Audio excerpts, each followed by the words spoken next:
Imagine this, one of your wedding guests is already planning to do something that could ruin your wedding. Ang problema, wala silang idea na mali pala yung plano nilang gawin. It can be one of your relatives na may balak pumwesto sa gitna ng aisle during your bridal entrance kasi magla-live siya sa social media. It can be Tita Baby who assumes na okay lang magsama ng +1 kahit hindi invited. Pwede rin yung ninong ninyo na nag-RSVP for 2 tapos 6 pala sila na darating. It can even be your friend who thinks your wedding reception is the perfect time to propose sa girlfriend niya. At hindi siya magpapaalam sa'yo kasi baka hindi ka pumayag. The scary part is most of these people aren't trying to be disrespectful. Akala kasi nila, okay lang. So if you're getting married or you're attending one this year, this might be one of the most important videos you'll watch. Wedding guest etiquette every Filipino should know. In this video, pag-uusapan natin yung mga bagay na kailangang malaman ng mga wedding guests. Because sometimes, yung kasal na matagal ninyong pinaghandaan at pinag-ipunan can be ruined by the people you invited. Kung nasa wedding planning stage ka na ngayon, most likely nakapag-book ka na ng venue, may mga wedding suppliers na kayo at ilang beses mo nang inayos yung program. Pero there's something na talagang nagpapapuyat sa'yo, yung mga taong iimbitahan mo sa wedding ninyo. Hindi mo sure kung sino-sino ba yung mga tamang tao na dapat imbitahan kasi what if kapag ka-inimbita mo si Tita Baby, isama niya yung kumare niya na si Tita Vanji, pati yung asawa nito. Or kapag in-invite mo ba yung mga kamag-anak na pinapaimbitahan ng parents mo, mag-RSVP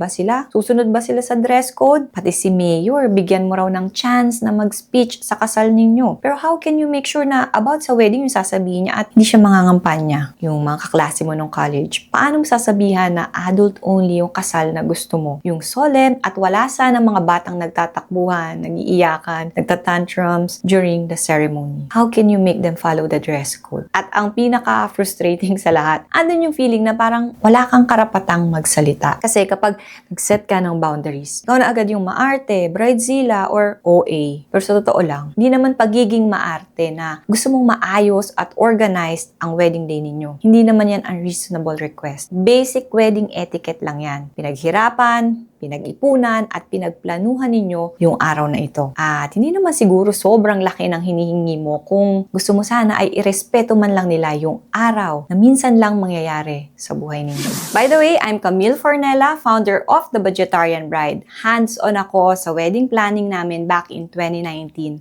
No wedding planner, just a lot of research and a system I eventually turned into a full guide.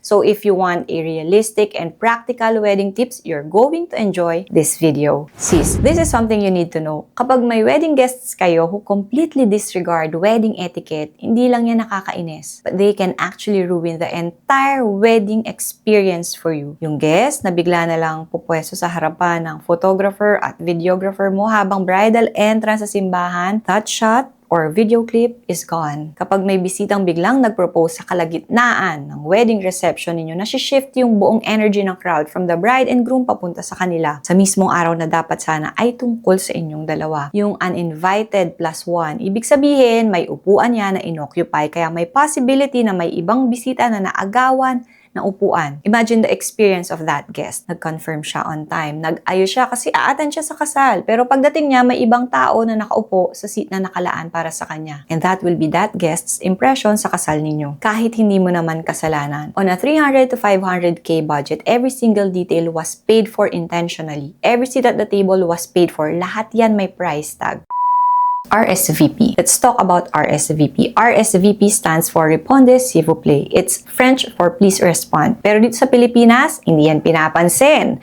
A lot of people think it's optional. Here's why, and gusto kong maging fair about this. A lot of Filipinos are by nature people pleasers. Kapag may natanggap na invitation, the default feeling is, kailangan kong mag-yes. I should be happy for them. Nakakaya namang tumanggi kasi it's an honor to be invited. So instead of saying, hindi kasi ako makakapunta, we send a heart or ilalike natin or tignan ko, try ko, or just leave it seen. Kasi nga hindi natin kayang sabihin hindi. We'd rather ghost them than disappoint them. Bilang Pinoy, naiintindihan ko yan. Pero para dun sa couple na nagfa-finalize ng headcount para sa catering, seating chart, souvenir, sa snacks na ihahanda nila, ang hirap nito. Because more than half of their guest list hasn't actually confirmed. Walang choice, kundi manghula lang sila kung ilan ba talaga yung a-attend. At yung hula na yon ay may katumbas na gastos. Imagine, you're expecting 120 guests. Tapos biglang 180 yung actual na pumunta. Or naghanda kayo ng pang 120 tapos 75 lang yung pumunta. And you've already paid for every plate. Unfortunately, it's so normalized dito sa Pilipinas. Kapag may okasyon ka, kahit hindi lang sa kasal ha, you have to prepare for every unexpected guest. Kasi there's no way to know kung ilan talaga ang magiging bisita ninyo. So if you're a guest watching this, please respond. Magsabi kayo kung makaka-attend sa kasal o hindi. Kung may gusto kayong isama, magpaalam muna kayo sa couple. Do not assume a +1 is automatically included. And if something comes up after you've confirmed, tell the couple or their coordinator as early as possible. Hindi yung last-minute changes. Kung kailan araw ng kasal, tsaka kayo magsasabi. Yung pag-RSVP o pagsasabi kung makakapunta ka sa kasal o hindi is a way to show respect sa couple na ikakasal.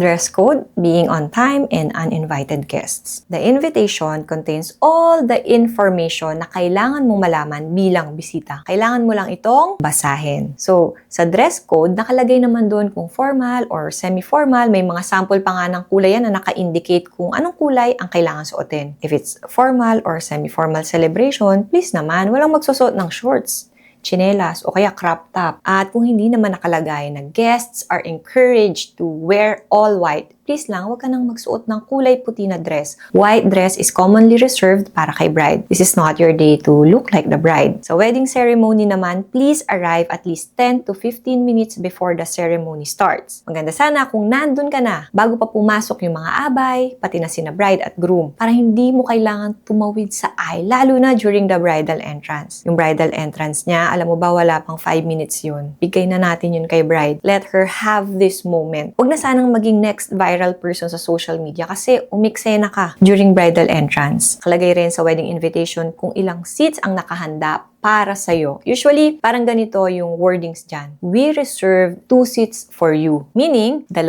kayo na pwedeng pumunta. Ikaw at isa pa. Linawin natin ha, kapag reserved for 2 seats, hindi ibig sabihin niya na ikaw at 2 pa. Kasama ka na dun sa 2 na yon. At kung nakalagay naman na we can only accommodate the guest named on this invitation, it means ikaw lang ang invited. Kapag may nakalagay na adult only ang celebration, it means hindi pwedeng magsama ng mga bata. For most caterers kasi, bata man o adult, counted yan as one head. Malakas man kumain o hindi. Lahat ng kailangan mong malaman nasa wedding invitation yan. Read it, follow it, respect it, at kung may hindi malinaw sa'yo, ask the couple.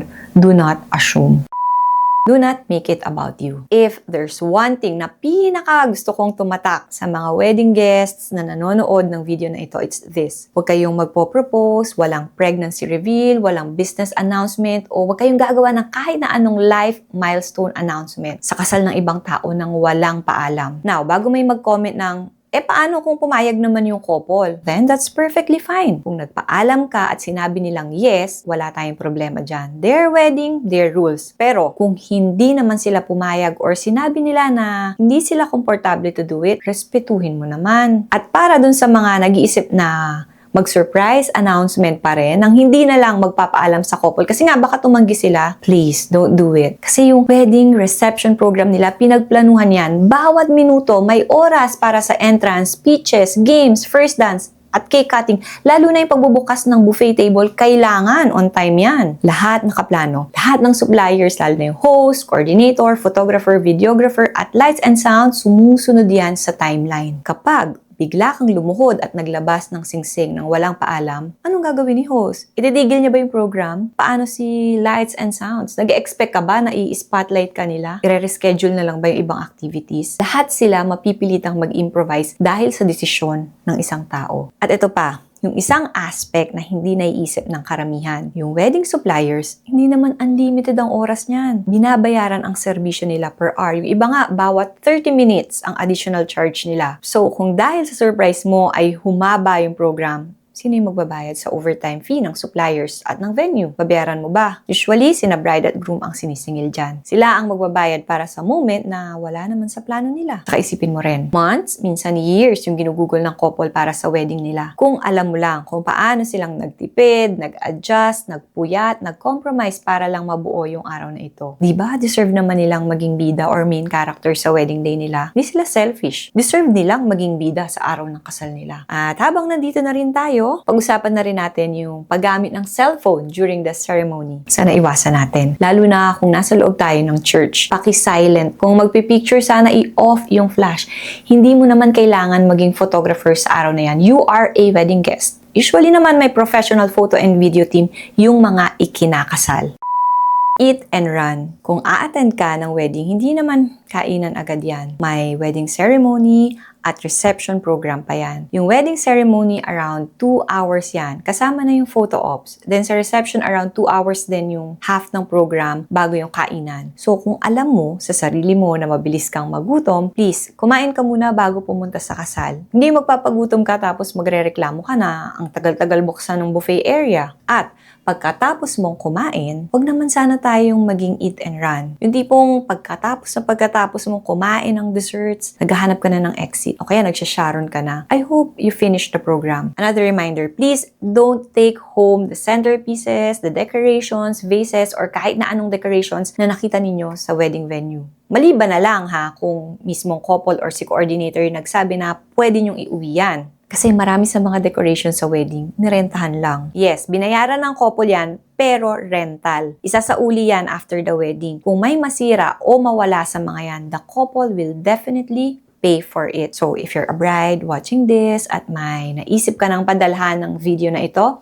I feel you, sis. Medyo masakit talaga sa ulo yung ibang invited guests. And I know, napakarami mo pang iniintindi. So let me help you. If you want a clear, calm starting point sa pagpaplano ng kasal, I have a free guide called Your First 30 Days as a Bride-to-Be. It's a video, a PDF, and a multi-day email series, and it's free. The link is in the description. Honestly, karamihan ng wedding guests, hindi sila aware sa mga wedding etiquette na ganito. Kasi wala namang nagsabi sa kanila. Filipino wedding culture passes things down inconsistently. May mga pamilyang strict pagdating sa pagiging on time. May mga pamilya namang minamasama yung concept ng RSVP. And usually, di ba, kapag may mga bisitang bigla na lang umattend, sa kahit na anong okasyon sa atin, napaka-hospitable natin, wini-welcome natin yan. Kaya, karamihan sa atin, di siniseryoso yung RSVP. Sa usapang dress code naman, may ibang weddings na mahigpit dito, yung iba naman, sobrang chill. Okay lang kahit hindi mo naman sundin. So, sa mga bride, ito na yung sign mo para mag-communicate ka ng mas malinaw. Kung may mga reminders na sobrang importante sa'yo, ilagay mo sa invitation. Banggitin mo rin kapag ipinamigay mo ito. Pwede ka ring mag-send ng friendly reminder a week before. Pakiusapan mo rin yung parents mo na tulungan kang i-explain ito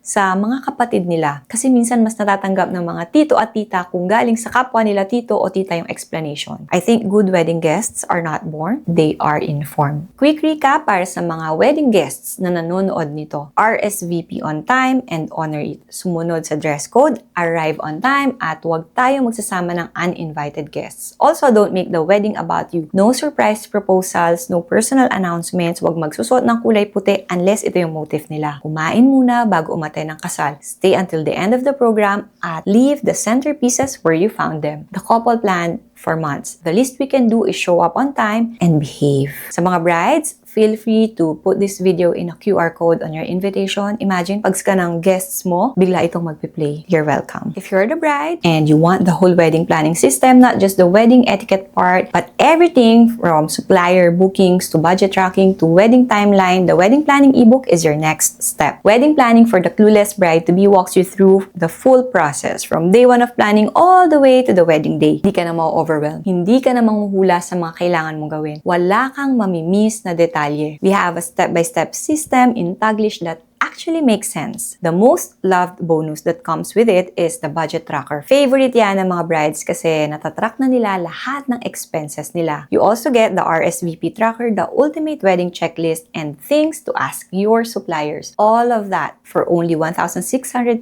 pesos. Para mo lang akong nilibre ng buffet dinner. The link is in the description and pinned comment. If you're mid-planning and nag-overthink ka na, This is the system that will calm you down. And don't forget to subscribe to my channel and watch the next video para matulungan kita sa wedding preps ninyo.